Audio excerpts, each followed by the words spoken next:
Bien le bonjour everyone, and welcome back to my channel. It's been a very long time, but I'm glad being back for such an important video.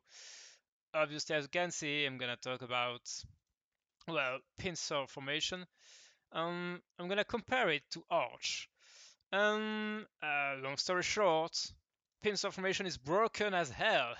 So let's take my best friend, the spreadsheet. All right, it's absolutely disgusting to read, but trust me, it's actually pretty simple. Um, First of all, I will assume taking the LCBQ march. Why in that order? Well, it favors arch formation a bit because BQ has a stronger active skill. So by putting the stronger active skill as secondary, I'm nerfing Pincer in a way, but it won't change anything. Pincer is just far above. So to compare Arch and Pincer, we have to take all situations. Basically, because you can get an upwards of 220 rage per turn, the fastest you can get your active skill is on turn 6. Because I marked in, so here we have the number of turns. Here we have the cumulative normal damage from normal basic attacks.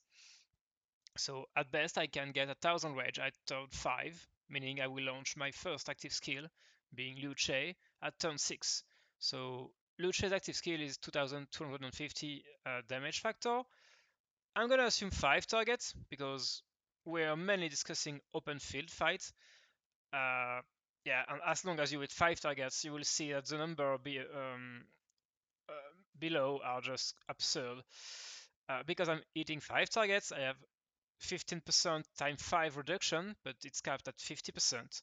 So the total damage for an LC, the total damage factor for an LC active skill is this, which is basically 5,625. Yeah, yeah, 25. Um,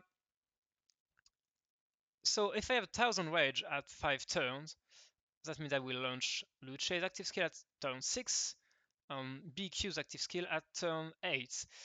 Uh, so by the way, you have 2400 damage factor, again 5 targets with a reduction of 50%, and that additional 540 is the second part of his skill, of his active skill, the 30% chance to inflict 50% extra damage. So I'm assuming it's 15% extra damage from 2400. So if I pick my trustworthy calculator, it's very easy to check. So 15% from that, it's 360. I have 30% chance to get it. So on average, I will get it. I will get 108 damage extra. But because I'm hitting 5 targets, it's actually 540. So yeah, that means a total damage of 6,540 on average for BQ. Why did I write C? I'm probably drunk. Uh, if I go a full cycle, well, I'm dealing 12, 12, yeah, 12,000 smite damage factor, which is insane. So to know if there are situations where Arch is better, we have to take all situations. I went to an upward of 10 rounds to get 1000 wedge, which is kinda unlikely. Usually you will launch your active skill much faster. You will either have a horn or you have Elchi's expertise, so you'll likely go much faster than that. I'm also assuming that you're not getting swarmed, because in open field, usually whenever you get hit, you tend to retreat, to drag enemies into your ball and to not get melted, or not get dragged yourself in the enemy's ball. So I'm only counting normal basic attacks and no counter attacks. So this is basically useless. It was some some rumbling from me. What matters is what's here. So here is a table for 1000 wedge at turn 5. So if I stop at turn 5, I dealt a cumulative normal damage factor of 1000 from basic attacks. Obviously, I did 0 smite damage, and in that situation with arch formation, I'm getting a 50% extra damage and nothing from Pincer, obviously. So here is just the difference. So in that situation, arch is better. So from 1 round of combat to 5, basically I'm just getting better result with arch, which makes sense. I launched no active skill, so yeah, obviously it's gonna be this way. But then it's the most extreme case. The faster I'm launching my active skill, the better for Pincer. And as you can see, in the very best case scenario, well, the difference is pretty big. I have a 221 factor better by using Pincer. And if I go to a full cycle, 528 factor. But then if I go to table of 6, you can see it's going slightly, yeah, the Pincer is losing a slight portion of its advantage. But even if we go to an upwards of 10 turns, you see that Pincer is just is just way better. It's ridiculous. Like even in the very worst case, Pincer is just above. It's ridiculous. I mean, you can't make that up. Let's say I'll did at least one counter attack, and I'm just gonna scratch my. If I do this, well, as you can see, it doesn't change much. Like it's pointless. I mean, how much more counter attack should you? Let's assume I launched one counter attack per round. You see, even if you're getting hits by one march for the whole time, it's still not good enough. As long as you launch one active skill, Pincer is just better. That means in all situations, even the worst one, well, obviously, unless you're getting swarmed and just destroyed, well, it will try to be worse, obviously, but when you're getting destroyed, I don't think there is any situation or any gear, anything that will make you, well, not get crushed and trade horribly. So that's the base formation, by the way. Now we have to look at, where am I? All right, we have to look at the codex. Um, I made some assumption to simplify it because it's very quickly very complicated. Basically, I ignored destructive because, yeah, for most people it's considered to be garbage. It really depends on the wording. For me, it's a increase the damage of the attack, but we're talking about a basic attack, so that's actually 70% from a mere 200 factor. That's garbage. You're not even getting 200 factor extra for 100 rage. It's garbage. If that's how it works, if it's 70% for all your normal damage, it will be stronger, but that's not how it worded. And when you look at battle ready, here it clearly says normal damage. So yeah, that's kind of weird because battle ready is actually stronger than destructive if you do not factor the 3.5 boost normal damage. So that's a topic for another video. I know that Bilek did the math for that.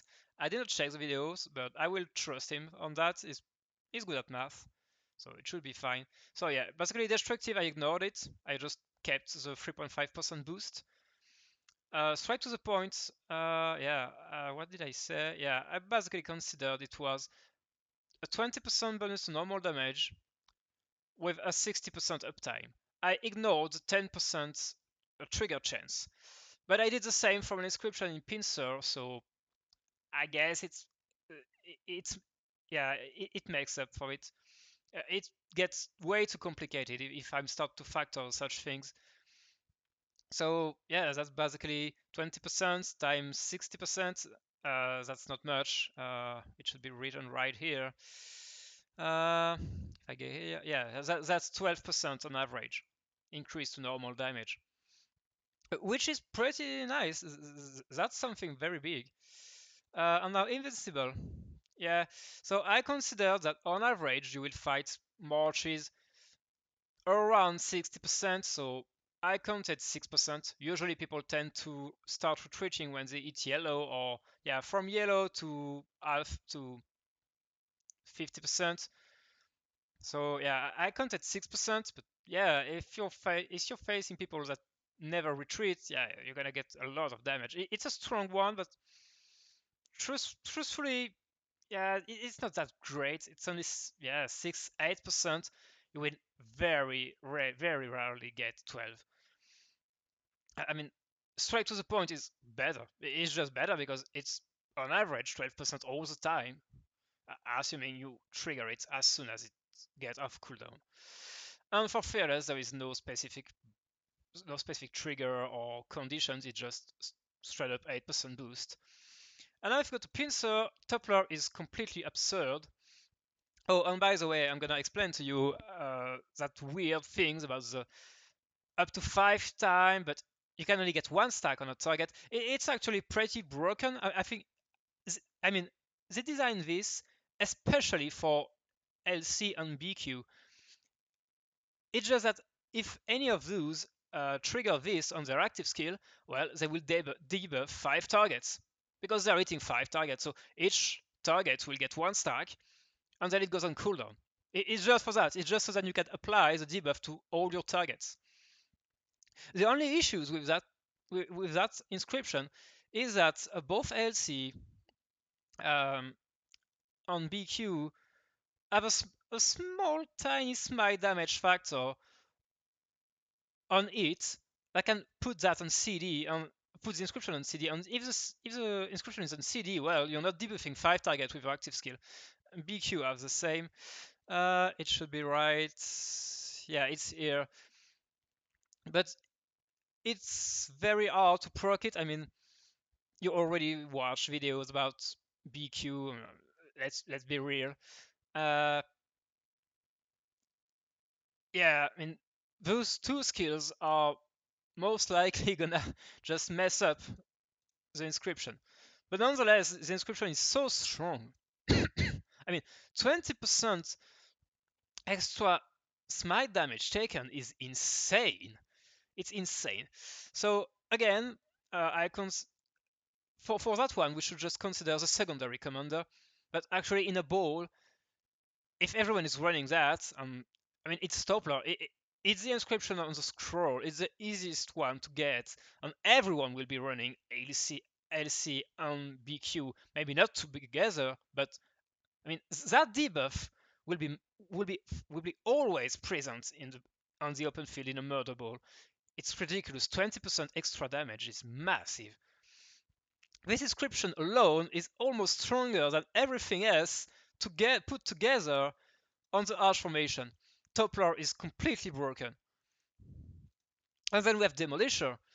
Yeah, so to make things right for to Arch, Destructive, I ignored it because, yeah, well, because it's garbage. Demolisher is not garbage, but 50% defense piercing is maybe not as strong as we think it is, because true damage is ignoring 100% of defense, and it's not really much damage. Yeah, we have to we, of course we are ignoring also the attack stats, but yeah, 100% defense is massive and it's not doing much, so I think it's not that strong.